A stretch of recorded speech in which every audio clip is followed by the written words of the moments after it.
करवावहै तेजस्विनावधीतमस्तु मा विद्विषावहै। ॐ शान्ति शान्ति शान्तिः। Hari Om all and good evening. Topic for the day is marital harmony.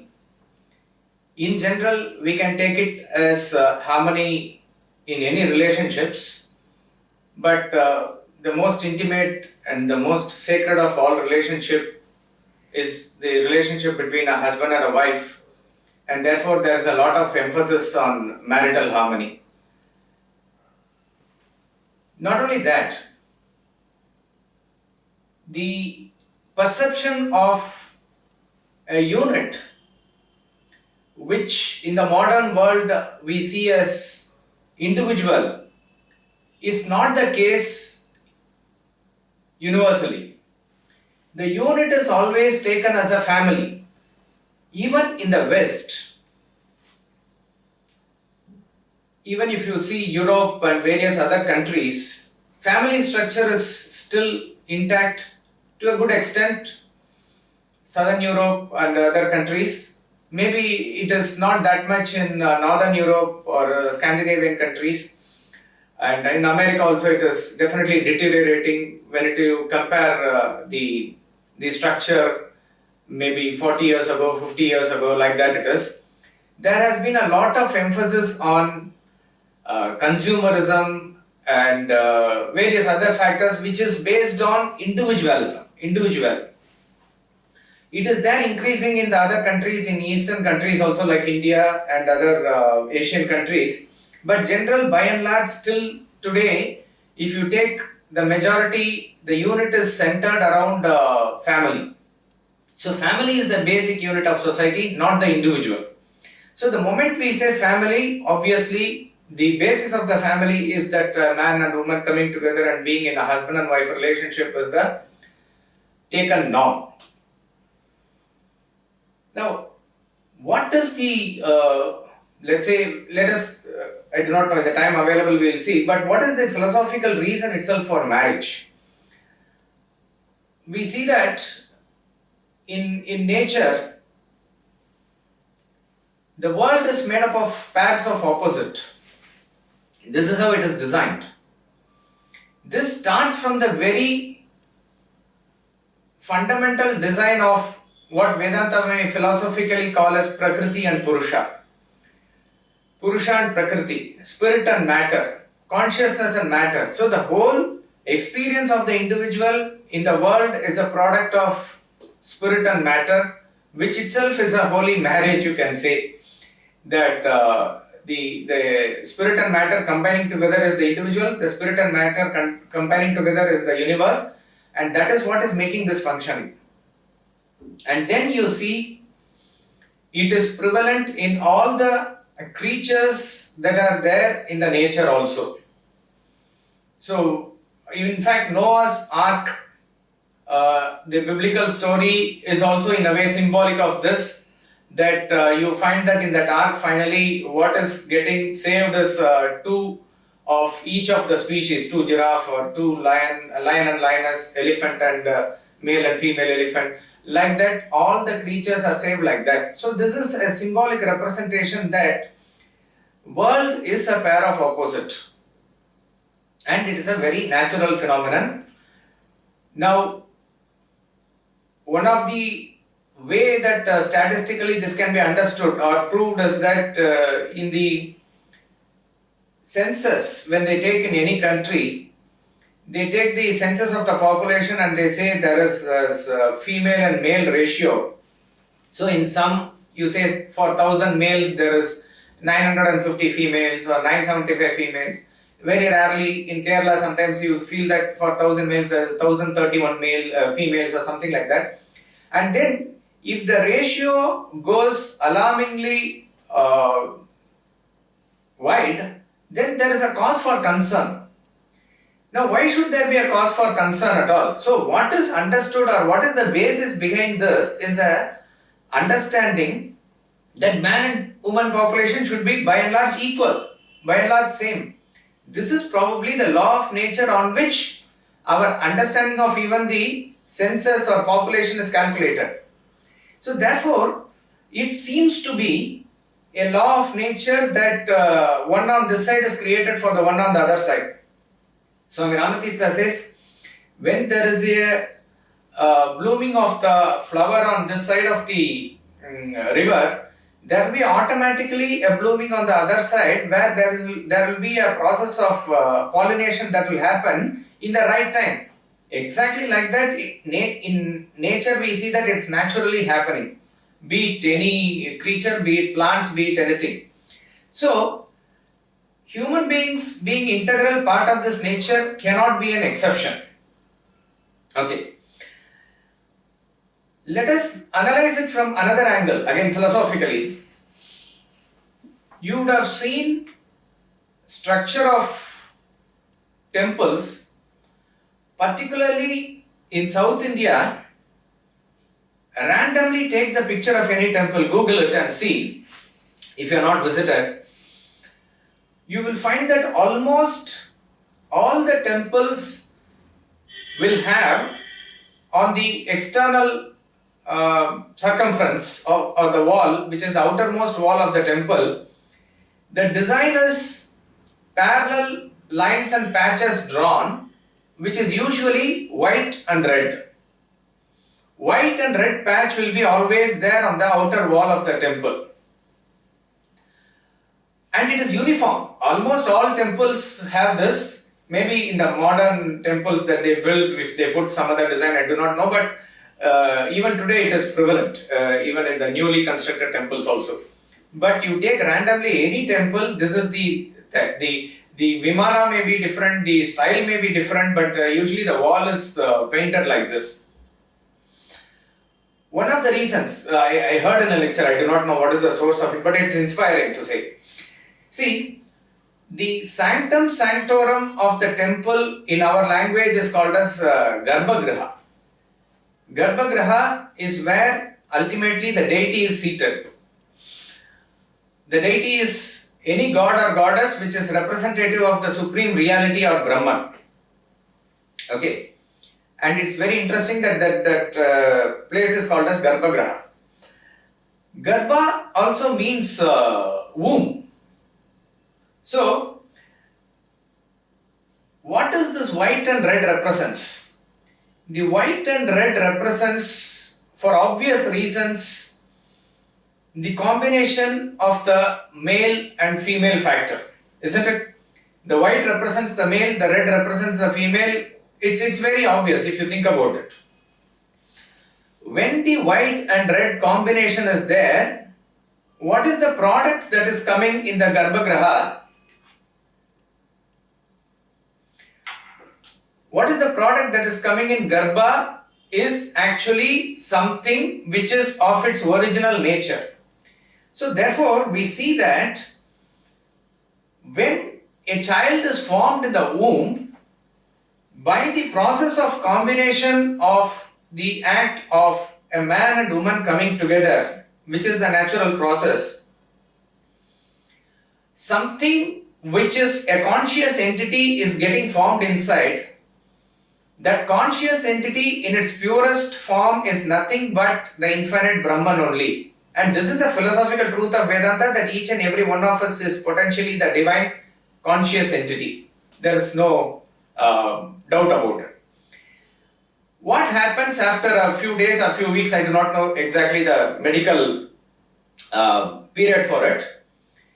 Then that mass of consciousness which is formed inside as a living matter grows into either a male or a female.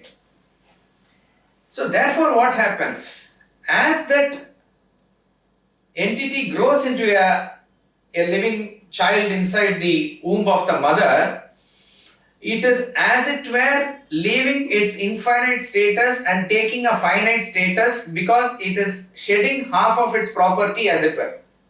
Again, I am saying you have to just philosophically think about it. There is no, there's no probably a Shastric explanation for that, but it can be related to easily. Even in Swamiji's lecture, if you listen to Born in Captivity, which has been sort of his theme in 2008, 9, 10, all those Guru Purnima lectures you can listen to, he says, a person's captivity is arising even as he is born, that whether you are a male or a female itself, you are a captive person. You are a captive person means you are bound by that features of whatever it is given to you, which is obviously your choice and result of your karma, all that is different. But we can very clearly see that you have lost the totality and taken an individuality which has limited features. So philosophically you can say 50% of your nature as it were is gone. And therefore that incomplete nature of that individual as it grows finds its fulfillment in a way upon marriage, where the other half comes and joins it as a supplement or a complement. This can be taken as a very, a philosophical reason for man and woman coming together as a part of natural phenomenon. And then what happens? That phenomenon which comes together, I am not saying by marriage you become infinite or self-realized. I am not saying that. There is a completion at the individual level. There is a supplement and complement which one person is lacking, it is coming from the other side, this is what is happening. That combination is now able to produce another thing which is again a complete consciousness inside. So this cycle continues. So this continuation of the cycle is represented in the temple as red and white parallel lines all across, and the product of it is the Garbhagriha, which is the absolute entity of the Supreme Self, be it in the form of any deity, be it a male deity or female deity, that Supreme Self is what it is representative of. So philosophically we see that there is probably, that is how the nature has designed that in order to complete oneself at the individual level and to grow and go further, an important milestone that is there in each and everybody's life is probably the marriage. It is interesting that certain creatures also have this relationship on a long-standing basis based on monogamy. I am saying certain birds we see, certain animals we see, it's a phenomenal thing. And when it comes to human being, it is taking into a different level altogether, because we only have a purpose of life other than the creatures. So therefore this coming together here must serve a greater purpose also. So in our system of Sanatana Dharma, we see that it is divided into 4 ashramas or stages in life in general. Okay, traditionally it is there in general. First stage is called as the Brahmacharya stage, which can be translated as celibate, but it is, you can say in general, the first phase of life, which is a student life. This is the, of course, each and every stage of life is important at that stage. Brahmacharya stage is important in the sense, in the formative years where you need to enter life and live life fully, you are getting prepared for it by knowledge. So the role of the guru is very important in this stage to prepare the student for him to enter into the next stage. The technical term Brahmacharya means that he is initiated into the path of Brahman. Acharati means walks. Brahma means the Supreme Self. He is walking on the path towards the Brahman, for which certain values that need to be inculcated and deep rooted in his personality is given here.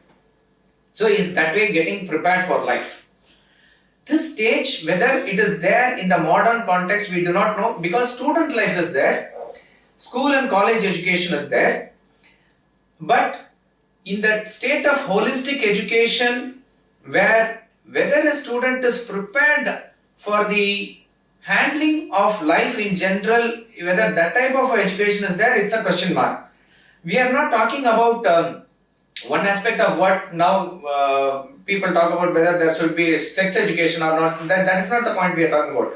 The overall purpose and phenomenon of life and what he is going to handle a preparation for that, which we talk in terms of the development of intellect, understanding life in general, and getting prepared to go into the next stage of life, which is the most important stage of any human's life, called as the Grihasthashrama. Grihasthashrama is the stage of a householder. This is the stage where a person gets into married life, essentially a man and woman coming together.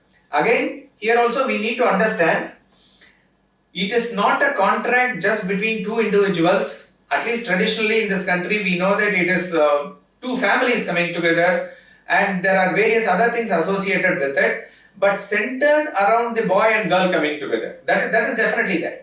Now, two individuals coming together does not make 1 plus 1 equal to 2 here. It becomes a unit of a family. Therefore, Grihasthashrama, or the householder, is the most important stage in a person's life. Why? Because whatever has been taught, whatever has been either taught or not taught, you have to implement all those things in your experience and action in this period. Wife has a very beautiful term in terminology in Hinduism or Vedanta, you can say. She is called as Saha-dharmacharini. Saha-dharmacharini means one who is going to walk along with you in the path of Dharma.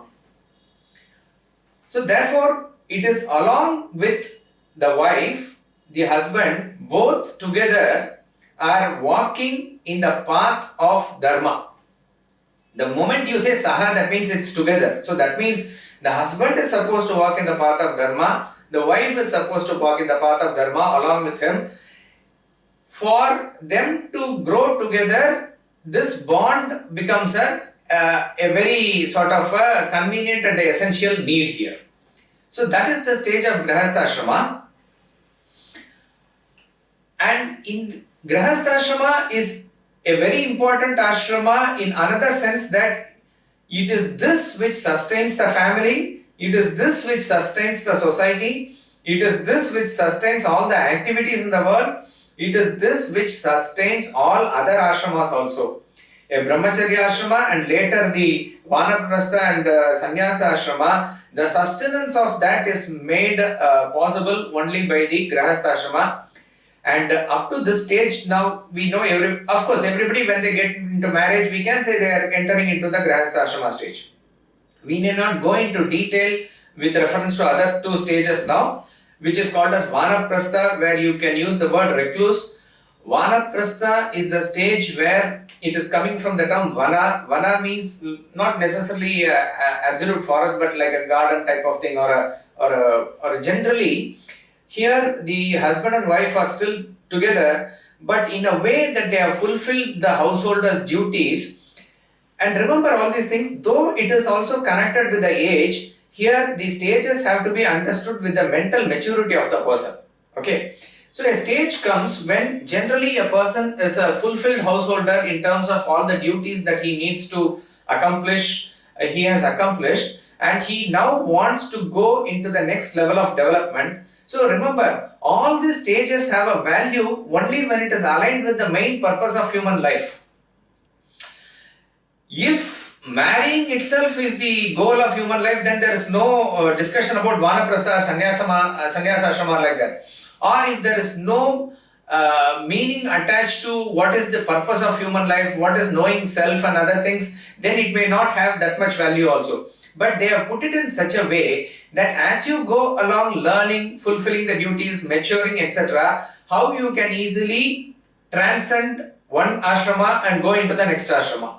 So vanaprastha is a stage where you are not completely involved in all the activities that you were like you were before. You are slowly withdrawing yourself, and simultaneously you are also getting little bit into introversion and other things, but the support of the partners are also accepted here, and you are going into subjective worship and other things like that. You have handed over the charge as it were to the next generation, like that it is, and then you are slowly withdrawing yourself.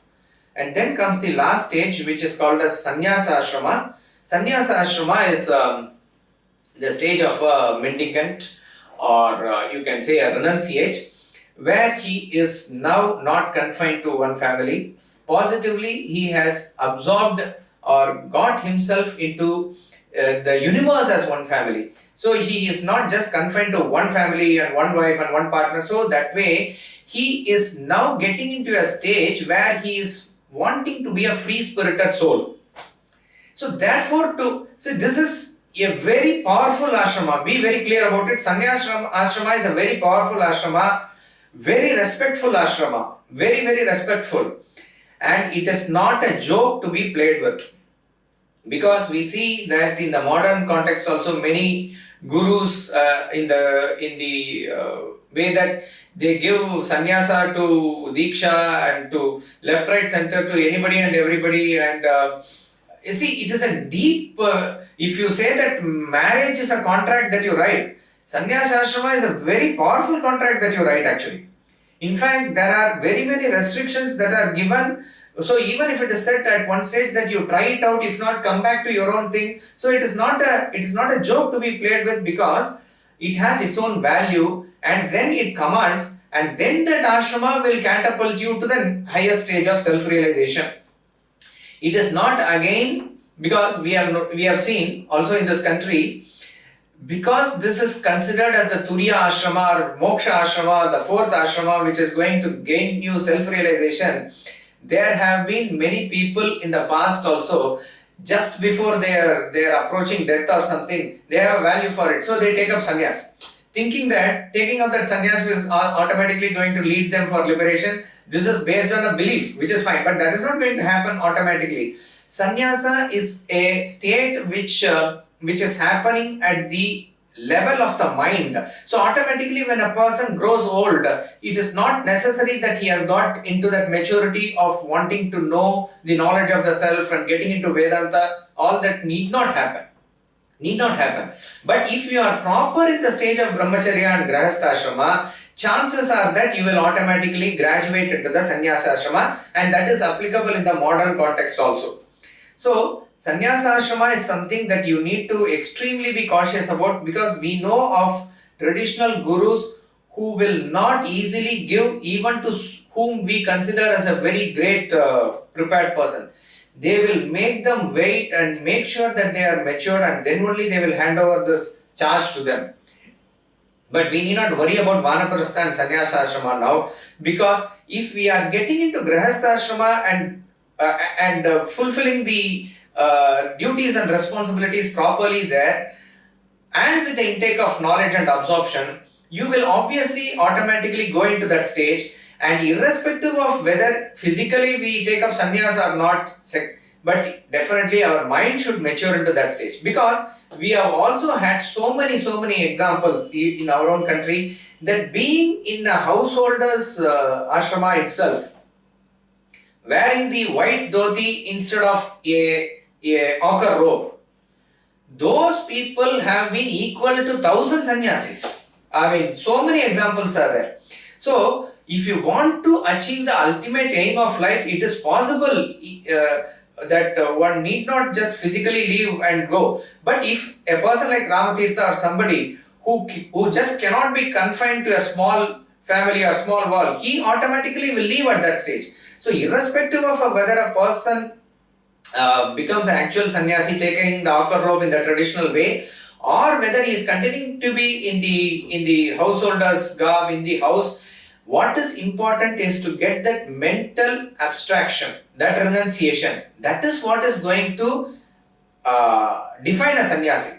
6th chapter of Gita, first verse, immortal verse, Swamiji always quotes it in the lectures. He says, Anashruta karma palam karyam karma karoti yaha sa sannyasi sa yogi na niragnir na achakriya. Anashruta karma palam, without an eye on the fruit of action. Karyam karma karoti yaha. Powerful and beautiful verse. He says, Karyam karma karoti yaha. One who does what he ought to do. We recently studied in this personality chart, in that he talks about Tyaga. What is the Sattvic Tyaga? Sattvic Tyaga is actually performance of action. In that performance of action, you are able to renounce the fruit of action, desire for action, and the ego in the action. Then you are supposed to be practicing renunciation there. So he says, even for a sannyasi, karyam karma karoti yaha, one who does what he ought to do. Sa sannyasi sa yogi. Call him sannyasi, call him yogi. Na niragnihi na chakriyaha. Agnihi means, okay, philosophically you say Agni is a powerful ideal, not a person who just takes up a hawker rope without any aim or ambition. Not only that, in the traditional way, Agni is the important component of a ritual. So a Grihastha who is supposed to do rituals, he is actually preserving the Agni for his whole life. So when he leaves the Grihasthashrama and goes into the Sannyasashrama stage, he actually leaves Agni. So just because a person has left Agni, just because a person has left action, he does not become a sannyasi automatically. No. A person who is supposed to do what he is actually doing in the spirit of renunciation, he is called as a renunciate. So, of course, we have deviated, but the point here is, sannyasa ashrama is a powerful contract that you will write, so it is not a joke to be played with. Rather, concentrate on what you are supposed to do. Therefore, in additional way, grihasthashrama becomes very important. Right. What is the purpose of life? In our tradition, they talk about in terms of Chaturvida Purushartha. 4 types of Purushartha. Purushartha here means purposes.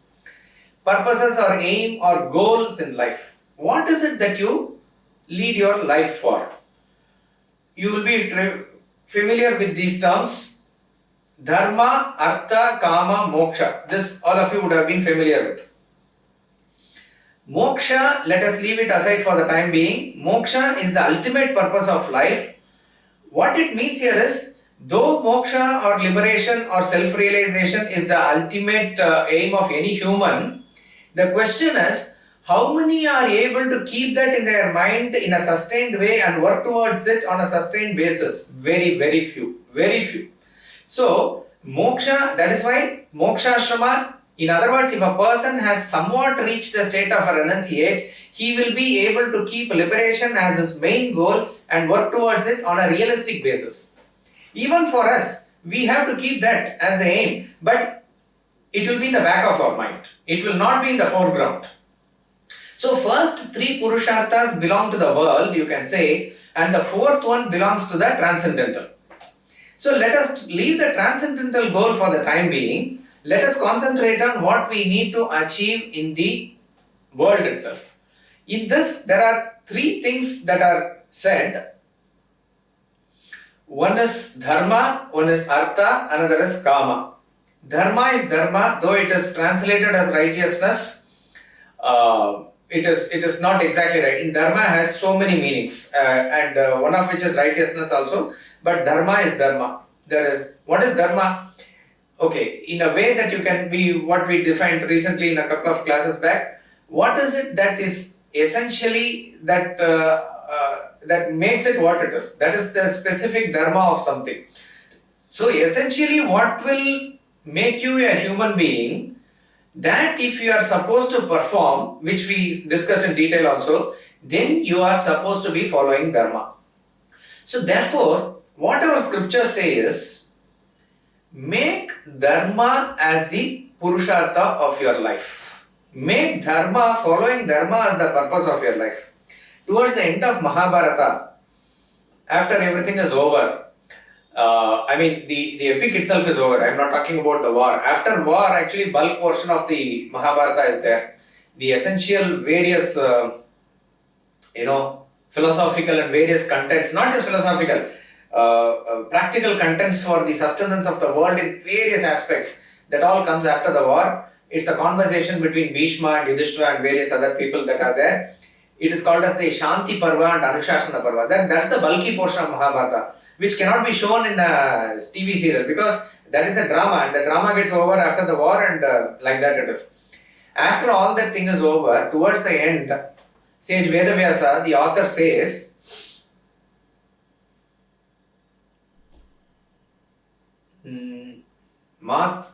it's a very famous shloka.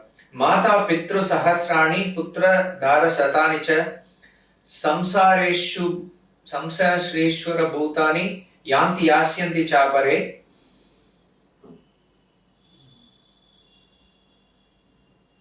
Something it comes.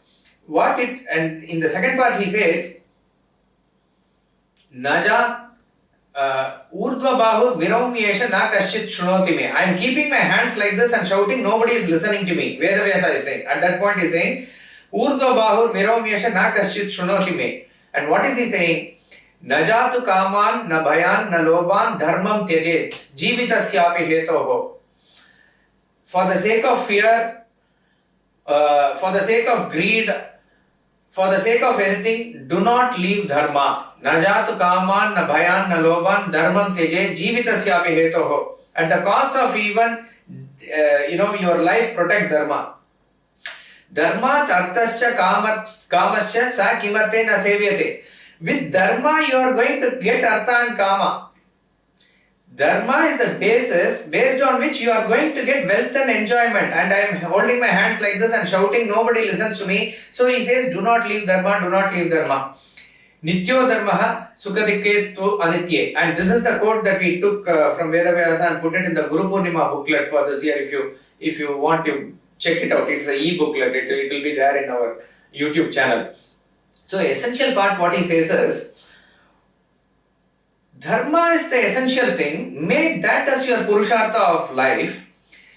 Based on Dharma, you are going to get Artha, which is the wealth. There is enough sanction and license for you to gain wealth. And based on that gained wealth, you have enough sanction to enjoy life also, which is Kama. So nowhere Hinduism talks about not enjoying life, not getting acquisition. It is there. But they say make it on the basis of your Dharma. Even in Bhajagovindam second verse, what Shankaracharya says is, Yellabase nija karmopatam vittam tena vinodechat. Whatever artha you get, wealth you get out of your own karma, you will be able to, you have to get satisfied about it. Okay. Therefore, Dharma becomes the essential aspect of our Purushartha. Essential aspect of our purpose in life. But what has happened? Why does Swamiji say there are two main motivating factors in human life? Acquisition and enjoyment. Because bereft of Dharma, most of us are now going into 2 and 3, which is wealth and enjoyment. When a person gets into the wealth and enjoyment aspect of life without the basis of Dharma, and you feel the life is meant for enjoyment only, it ultimately leads to a dead end. So the happiness pursuit for which you started the whole thing is not there in acquisition, is not there in enjoyment beyond a point, which we dealt in detail during self-control and neutralization and other thing. Therefore, Dharma becomes the basis of your life, and therefore to maintain Dharma and hold the activities together on the basis of Dharma, Grihasthashrama is the stage. So the karma that you do is based on Dharma. And for you, so therefore what is the Grihasthashrama stage? Grihasthashrama stage is like the laboratory where you are going to perform experiments, where you are going to perform action. And in that process, you are going to move ahead in life, and you are, as I said, there is a way by which the nature has designed that a person is in the form of a male with certain characteristics at the physical and mental level. And there is a form that is there in the female which its own characteristics at the physical and mental level. What is lacking in male is complemented by the other sex, which is the female, and vice versa. This combination together is a synergic effect for both of them to travel together. So this essentially is the purpose for which the marriage is there. And see, of course, since we are on the topic, we can a little bit indulge. This must be understood as the important purpose of marriage. Traditionally, how it is applicable in the modern context, I do not know, but it is good to know this. Swamiji has given certain reasons for marriage in the Fall of the Human Intellect book. We will go through that also. And then he says it is not just an exhaustive thing. There could be any purpose of marriage. See, if anybody is going to ask about now, there are now marriages happening between two males or two females. If somebody asks what is Vedanta's position on that, or Vedanta's explanation for that, we may not be able to quote anything from the scripture, or at least in our limited knowledge we do not know. But we can generally discuss about how you need to view it and how you need to sort of go ahead with it, etc. Because there are certain countries where the law is based on, let's say, Sharia, whether the law is based on certain other principles, it is illegal. And there is even death penalty for certain marriages like that. Of course, whether this type of a thing as an official marriage has happened in ancient India and all, I do not know. But how the society has treated with, let's say, the general population of gays or eunuch or various people like that, that is something that we can understand from certain sources. But my point is, we need not get into those. Still today, it's an exceptional detail. Where we started as two people coming together as marriage. When we talk about it in this way, so the immediate and first question should not come about as to why not two boys get married or why not two girls get married. That is not what is that's not what is the intended purpose of this. Even today, by and large, we can say 99% marriage is happening between a man and a woman, and which direction it takes, we do not know. So we will deal with the rules which is in common. See, even in Vedanta, when we talk about what is the spiritual practices, we say traditionally there are three spiritual practices: Karma Yoga, Bhakti Yoga, Jnana Yoga. Why these traditional practices are there? Because you have three equipments. You have body, you have mind, you have intellect. This is there for all. Therefore, when you use the body and do actions, it is Karma Yoga. When you use mind and flow, make the emotions flow towards God, it is Bhakti Yoga. When you use the intellect and think and make the thoughts towards the self, it is called Jnana Yoga. This you can say is a general formula given universally. But if suppose somebody says, what about Kundalini Yoga? What about some Ashtanga Yoga, something like that? Yes, that is there. But that is not talked about in detail, at least in a general public platform. Because that is exceptionally for few people who are meant for that. And they must go to that particular guru and learn from him and practice, and they must not come and corrupt the other people, because this is not meant for majority. This is not meant for. So when we talk about in general, we talk about karma, bhakti, jnana. Exactly like that, when we talk about a marriage, we talk about like this. So in the purposes of marriage also, it is said that it is not like this. So Swamiji said in our class, apart from these 6 reasons, you will also find maybe to get dowry you can marry, okay? Maybe for some other reason you can marry. You can keep on adding the reasons. But essentially, those 6 reasons are to understand whether you are of marrying type or not. As I said, in the Smritis, there are 8 types of marriages that are given. It's very interesting. None of those marriages have the concept of dowry as it is understood in the modern context. At least particularly, may not be as much now, but even one generation before also, it is a very disturbing phenomenon. And of course, what is the root of that, and that's a separate discussion by itself.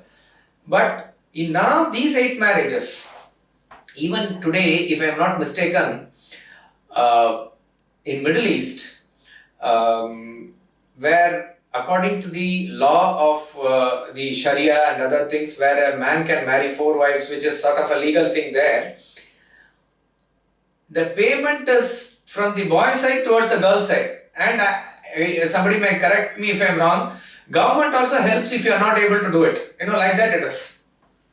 So it is prevalent there also.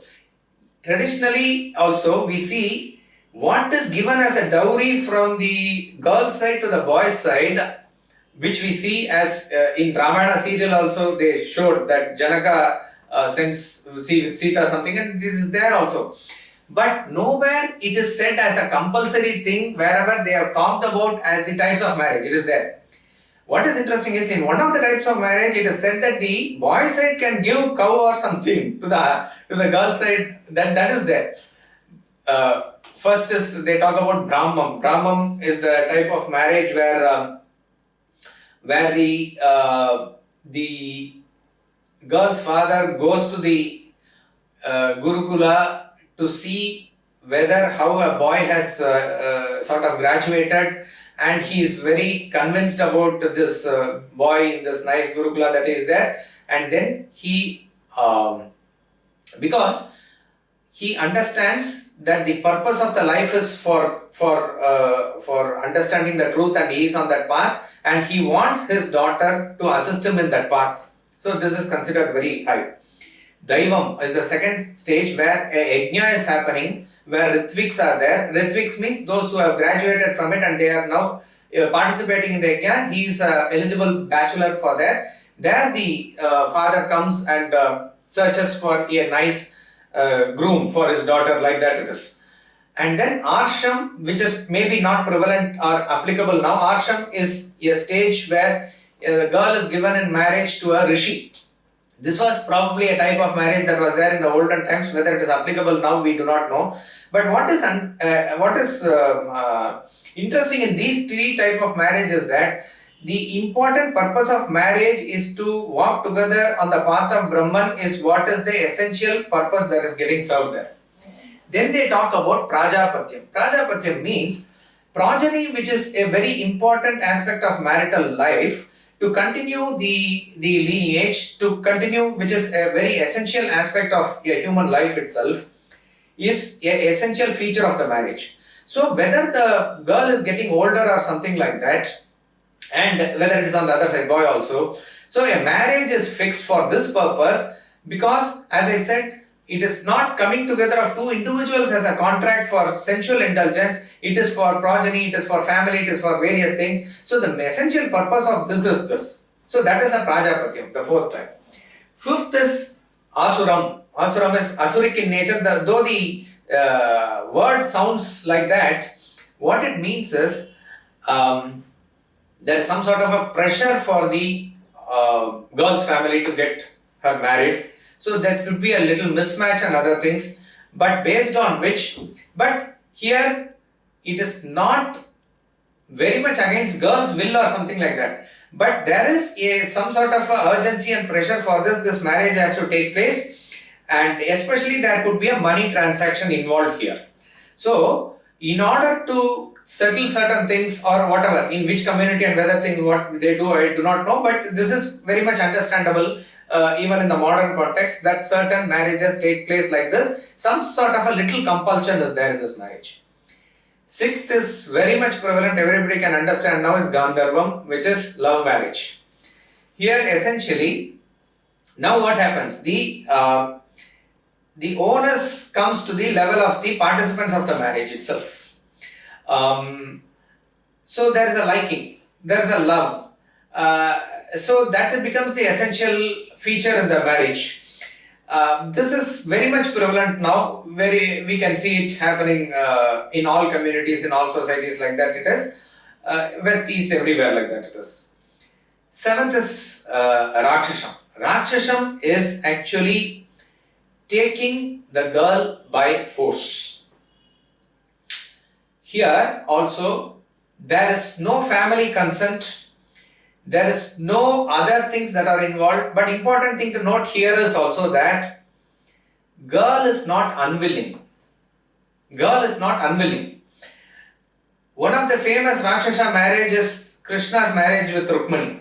There was never a harmonious thing, even though the father wanted, Rukmani was very powerful, Rukmani's brother, and he would not allow. And finally, Rukmani had to plead to Krishna. One of the most famous love letter written ever is Rukmani's letter to Krishna, and from Vedantic angle it's a totally philosophical content, but that is different, but it's something that you can enjoy as it is also. And then Krishna picks her up at the right position, he defeats all other who comes for fight also, like that it is. This is a way of marriage. And last is Paishasham, which I do not know whether it is in any tribal community and other things, it's prevalent now. There is no consent of the... Paishasham means it's like Pishash, it's like ghost. No consent of the girl, no compensation, no, it could be a mismatch. I have read about certain communities, as I say, whether it happens in 21st century, we do not know, but very recently also they talked about certain tribes in Ethiopia and other places. They just the man forces himself on the woman, and then eventually they have to get married, no other ways like that. I am not saying whether it's correct or not. They have talked about these are the types of marriages that have been there. And in none of these marriages you will find that there is any transaction of money voluntarily demanded by the groom side to be paid from this side. So there, what is important to note in all these types of marriages is that some form or the other, man and woman coming together has been taken as an important aspect of anybody's life. If you look at, there is a famous book called the Da Vinci's Code. I think written by Dan Brown. I am not a voracious reader, but one or two I have read like this. Da Vinci's Code is talking about Jesus' marriage, the lineage of Jesus Christ. They talk about a secret society in which the secret is maintained, and there are various things that is discussed there. So one of the powerful reasons given there, he says, is Jesus is born as a Jew in the community. To not get married is not allowed. Jesus born as a Jew would have definitely married is one of the arguments that is given. So we see that in communities like Judaism, and obviously in Christian faith, in Muslim faith, obviously in our Hindu faith, everywhere, this coming together in marriage is considered very important, sacred and holy. It is sort of an essential thing. And in our Smritis also it is said, a girl goes to give dana where the person says, are you married? She says, no, if I get dana from you it is sinful. Because a woman is not supposed to remain unmarried, it is given there. In a context that story comes. In general, it is said 100% of women, 99.999% of men are eligible for marriage and should marry. That is how I think the nature has designed. One Shankaracharya or one somebody could be eligible for a direct promotion into a sannyasa stage, but that is not the norm. The norm is this coming together. Now, most of us, when we get into school education, college education or university education, we do it as a mechanical thing as it is ordained by the society. This is what Swamiji writes in the book as herd instinct. We do not know why we go to school. We do not know why. Okay, school at least we can say our intellect is not developed. Parents put us there. But why should we go into university? Why should we get that education? There is no thought about it. Yet, university you can go through, you can study. Why should I join a job? Why should I do a profession or do a business or earn money? This is also because my family has done it, because my predecessors have done it, because everybody does it. This is the answer that most people will come up with, or rather we don't even go into questioning of it. Exactly the same way, we also get into marriage because of this herd instinct. See, this question itself is very stupid if you ask. Why are you asking this? Having born, having grown, what should I do? I should get married only. Like that it is. It is a very sacred and holy institution. We are not saying anything against it. But the question is, have we thought about it? And this is where a good analysis comes. What are the reasons for marriage? Reasons here means, what are the factors that you need to consider whether you are of a marrying type or not? Then you will have little more preparation into marriage. Be clear of one thing. However much you learn Vedanta, however philosophical you become, however prepared you think you are, marriage is going to teach you much more lessons. However prepared, it's just not possible to be 100% perfect before marriage. Not possible. You are going to learn a lot of life lessons. Recently, somebody passed a joke in the WhatsApp. So the son is grown now and he is telling his father, Father, I think I am prepared for marriage, I want to get married. The father says, son, say sorry first. He says, why should I say sorry? No, first say sorry. Yeah, I am talking about something else. Why are you saying suddenly say sorry? Say sorry, I am saying. Son says, no, blood, tell me the reason. Say sorry. 4 or 5 times it goes on like this. Finally, son says, okay, father, sorry. Tell me. His father says, now you are prepared for marriage because you must know how to say sorry without a reason. Then you are prepared for marriage, he says like. So, there is going to be a lot of life lessons that we are going to learn after marriage. That's for sure. But as much as possible, if you are able to understand this background from the point of view of what is the purpose of life in general and what is the role of marriage in that, to that extent you will have an overall picture. Then you will know how to cope with the partner and move along. Because the subject is marital harmony. Harmony is based on love, trust and mutual understanding, right? And that love, trust and mutual understanding is not just based on a person understanding the other person or in general what are the characteristics or anything. It comes with the overall understanding of life and purpose of marriage itself. Otherwise, we will not know. And nowadays we are seeing there are left, right, center, divorce and other things are happening for even silly reasons. Recently there was a newspaper article which came from Khaleej Times or something, or I do not know any other newspaper in Dubai. A small information came in WhatsApp, and I can maybe share it if I have it in WhatsApp.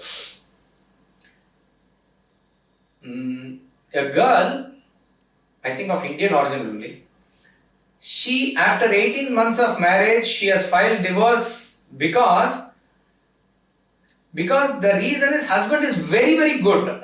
It is unimaginable. She says, in 18 months of marriage, there has been no single fight. Whatever mistakes I do, the husband is forgiving. And he is cooking for me and he is preparing everything. There is no chance of any sorry or anything like that also. And to the extent that it becomes a very boring thing for her. So she says that is okay. See, it is also, I am not talking about in general from a practical point of view, how the husband has to adjust himself, wife has to adjust herself, that is a separate lesson. But imagine that the reason could be that there is no fight and that person is too soft and too passive and too nice and too good. I do not want it. I want some spice in life. Okay, I want some this thing. I want somebody who will sort of fight with me or something with me. And that is what is, and if it is like you go to the other extreme, too much of fight also you can. So all this is just not a understanding. Then who is there to counsel them? And that person who is there to counsel them, let us say, if he is not able to even understand the overall picture of the marriage, how will there be any harmony at all in the first place? Therefore, these 6 reasons are going to help us understand whether a person is eligible for marriage. He can to that extent judge himself. And then you will find that majority are there eligible for marriage. But these are the sort of 6 reasons, out of which the first 4 are very important. The rest 2 are secondary to that. First and foremost thing, progeny.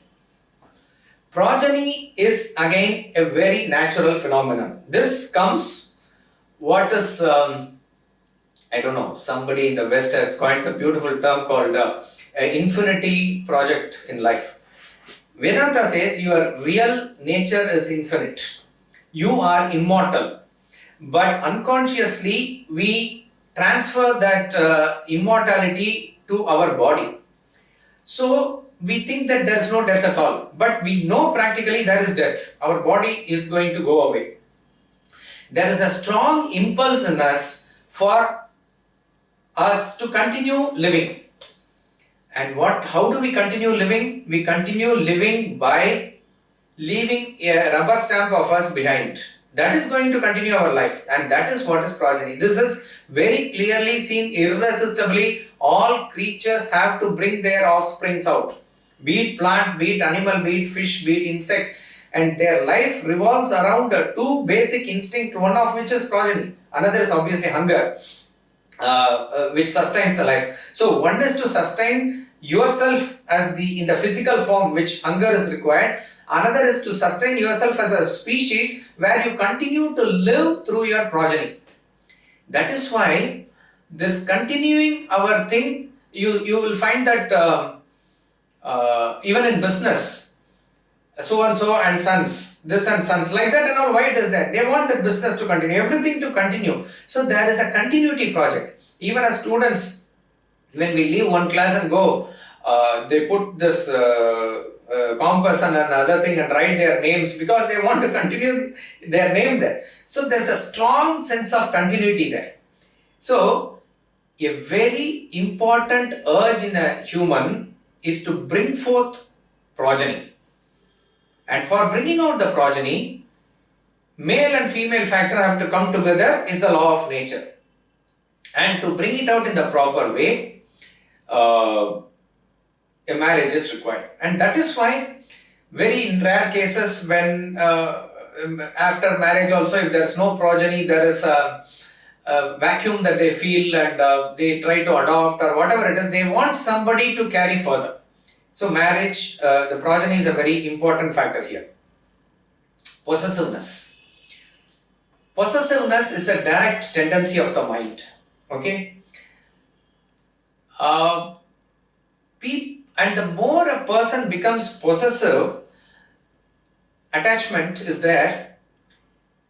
The other aspect of the possessiveness, which is the object or the being on the other side, definitely they are going to feel the pressure. And this we see even in any relationship. But what to do that a person wants to possess something of his own, of her own, this is a natural thing. Therefore, a setup is given where you can start afresh with your possessiveness, that a husband says my wife and a wife says my husband and my family. This is where then comes the children, money and my home or something. A setup comes where your possessiveness gets a vent. And then the knowledge comes when you are deeply possessive about it. What is going to happen is there. But there is a tendency of possessiveness that is there in all of us. And this, if it is going to be frustrated, you are going to be not a normal person. So, if a person is going to be clinging on to the brother or father or mother for longer time, they themselves will say, leave me alone. It's not possible. Therefore, for mutually, a family setup is there where you can have your own circle of possessiveness. And then how you are going to expand this circle and go beyond possessiveness comes through knowledge. But here is a basic setup given where you can claim something of your own. So possessiveness, so in other words, this tendency in us is also very clearly visible. The tendency to perpetuate ourselves, to the tendency of possessiveness, these are all there in majority of the people. So all this is given for you to think about whether how much of the thing that you have. Okay. Third is companionship. Self-sufficiency is the hallmark of a great soul. But not all of us are in the level of a great self-sufficiency. There is something lacking. In fact, there is something lacking, and which we have desire is only that we have got even this birth, right? You have a lot of unfulfilled desires and other things. Therefore, and universal phenomenon is there that each and every creature wants to be loved and extend his love to others. You just see videos where even, animals, whether it is bereft of a companion for a long time, it yearns for it. And that is what it is important, even as a people build zoo, even as they have a natural reserves for the animal, they must make sure that they are not confined and not having somebody to meet and share their emotions. It's very, very important for them. So exactly the same way, we also need these emotional transactions. And for emotional transaction, friend is a very, very beautiful relationship. But what is interesting in friendship is also that there are certain things which you can intimately share with a friend, which probably you will not be shared with your parents also.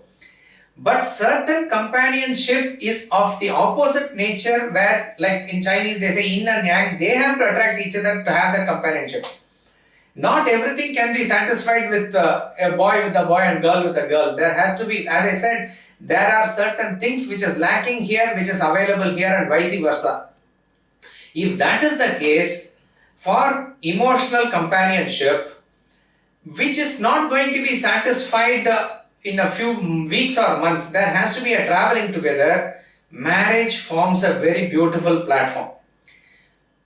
We will sort of conclude here, because next is a very important aspect or important reason for marriage, which is sex, which we will continue probably in next class or whenever there is a chance.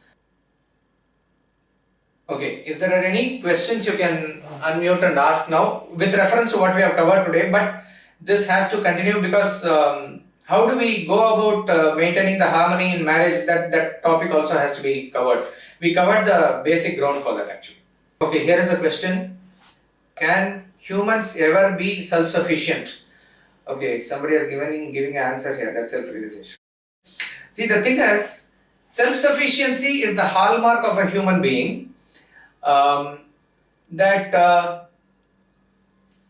Plant is very much dependent on the world for its sustenance, and so, if the nature is not very conducive and if it is not given, it will die. You know, if you don't water the plant, it will die, like that it is. Animals are little more evolved in this aspect.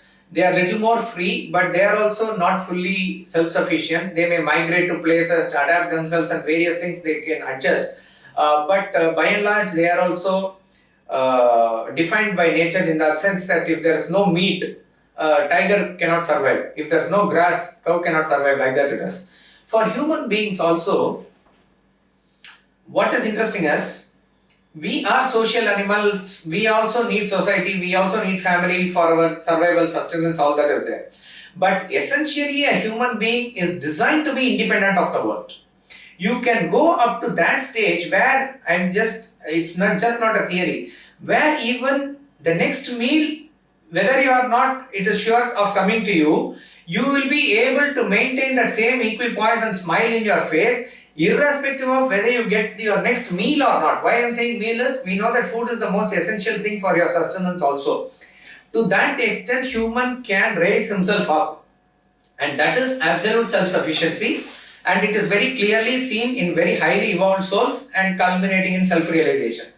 But what is sad part is, in the modern context, in the present stage of our evolution that we see in the degradation of the intellect, human beings have become more dependent on the world than even the other creatures. So dependency in the sense, if my wife is smiling, only then I am stable, otherwise I do not know what is there lurking. If the profit is up, only then I am okay, otherwise it goes down, I also go down. Each and everything is of my mental stability is linked with certain aspects of the world going up and down.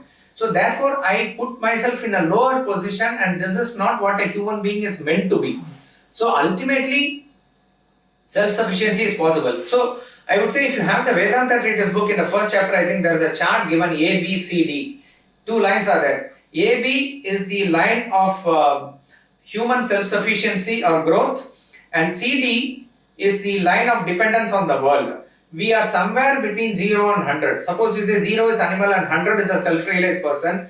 To the extent that you have grown on the AB line, suppose you are 50% grown, developed spiritually, you will need the world another 50% to keep yourself stable. And that is where the definition of heaven and hell also comes in this context. If you are 50%, you need the world for 50%. But if the supply is only 40%, there is a gap of 10% which you can say is hell. If the supply is 75%, the gap of 25% extra is heaven. But what Vedanta says is, irrespective of the CD line, you try to work on this. With your existing setup, you can make your position from hell to heaven. Suppose you are supplied with only 40%. You are at 40%, right?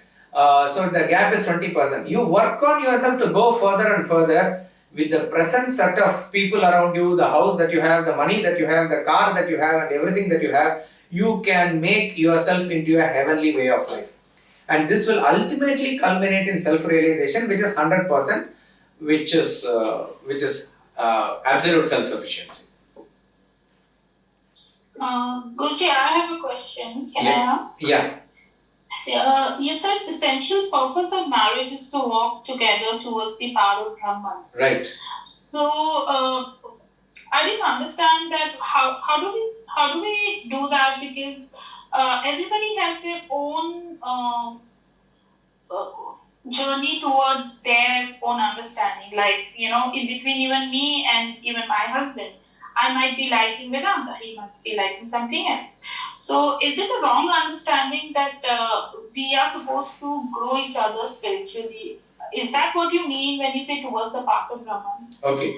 See, the thing is, the very question itself, you analyze that you are saying, see, we said in the beginning, marriage is two individuals coming together and forming a unit called family. So, the whole spiritual journey is actually dissolving our ego, right? Towards that infinity. I am born as individual means I am already an individual, I have my individuality, my ego is there. In this given human life, what am I doing? Whether I am consolidating that ego, maintaining that status quo, or I am further boosting my ego, or I am trying to reduce my ego, all this is what is going to define my spiritual path, right? A person who understands this, he can only work consciously towards reducing this. Now, in the system of marriage, how it works is, my individuality has to first reduce itself into the level of family itself. So, therefore, to that extent, I am not myself anymore. I am a unit of a family. So, therefore, in the interest of the family, I am able to sacrifice my individual interest for a common interest. This is the starting point or lesson for which we can say marriage forms this thing. So, the very question itself after the marriage, I am not saying that you become the slave of the husband or husband becomes a slave of the... I am not talking about that. The whole idea of understanding this is that I have launched into a path where I am walking towards the goal, and along the way where I am not able to help myself or sustain myself, there is a support from the other side, and the same support I need to give to other person also. This is an overall understanding. That a person may be oriented towards Vedanta, that a person may be oriented towards something else, that is there. But in the overall scheme of things, that you don't forget that the essential, see, that is where if you are able to understand the Vedic mantras and the vows that a person takes, it's all very interesting. That I will, the wife's commitment is that I will serve the family, I will serve this person. That person says I will protect the person, Saptapati and all they take. And nowadays in many marriages also these Pandits, they explain that also, which is very good. So, essentially I am willing to walk in the path and blossom into a finer individual in this family. And then, as I said, the purpose here is to first understand and walk in the path of Dharma only. Once the Dharma matures itself, then the thought of Brahman and other thing is also going to come. The purpose of Vedanta is going to serve you more, etc. So the question must be in. So one way we can look at it like this. In a way, traditionally it is said, people have this wrong notion or wrong understanding that they say it is all centered around that man, as though the wife should serve him. She's the one who is implanting herself in the other family. Why not husband go to that family? All these things they talk about in the modern context, individualism, feminism, various things that they are talking about. But what is interesting to note, what even in the types of marriages that we talked about is that, okay, woman is asked to surrender to the husband or the family or something. And interestingly, that boy is not independent by himself. He surrenders to the head of the family or the guru or whatever it is. So essentially, both the aspect of surrender is there. So the husband-wife relationship is talked about as the relationship between moon and earth. Sun is the self or the spirit or the center. Now, if I ask you, does earth come around the sun? Yes, the answer is yes. If I ask you, does moon come around the sun? Would you like to answer? Meenakshi? No, the moon doesn't come around the sun. What does the moon come around? Earth. Earth. But when moon comes around the earth, ultimately does it not come around the sun also? Around the sun. Right. So the focus of the moon is earth, not the sun. But when the earth comes around the sun, the moon also comes around the sun. This is what is actually walking together means. In other words, whoever or whatever there is a focus there, that person together with the other person is actually walking in the path of the spirituality towards attaining that goal. Now, what we meant by walking together is this, that with the understanding, both of course it is correct that each and every one of us come as individual, we have our vasanas, we have our swadharma, we have our own, this thing, all that is correct. But to the extent that there is suppose you have your swadharma and the other person is not at all, and there is constant bickering and quarrel and fight and other thing, but you are daily getting up and meditating and trying to realize the self. Is that practically possible? Not at all. If a person is able to establish harmonious relationship in the family, able to get along with the family, if he is able to maintain peace in the family, only then he can aim towards the ultimate peace. Right? And I am not saying here, of course, we can take up the questions in the next week after we discuss whether or not continue the marriage and divorce for peace of mind. That is all separate. But the point here is, in order to dissolve yourself in the family first, you need to walk together, and there is a mutual understanding of husband and wife for this. This is what we mean by an ideal family thing. So at least if one of the partners is well versed with this knowledge and understanding, they will be able to cope with this in this process. So then you will be able to utilize the marriage for a higher purpose. That's what I meant by this. Thank you, Guruji. Yeah. Understood it. Yeah. Thank you very much. Om Poornam Adah Poornamidam Poornat Poornamudachyate Poornasya Poornamadaya Poornamevavashishyate. Om Shanti Shanti Shanti.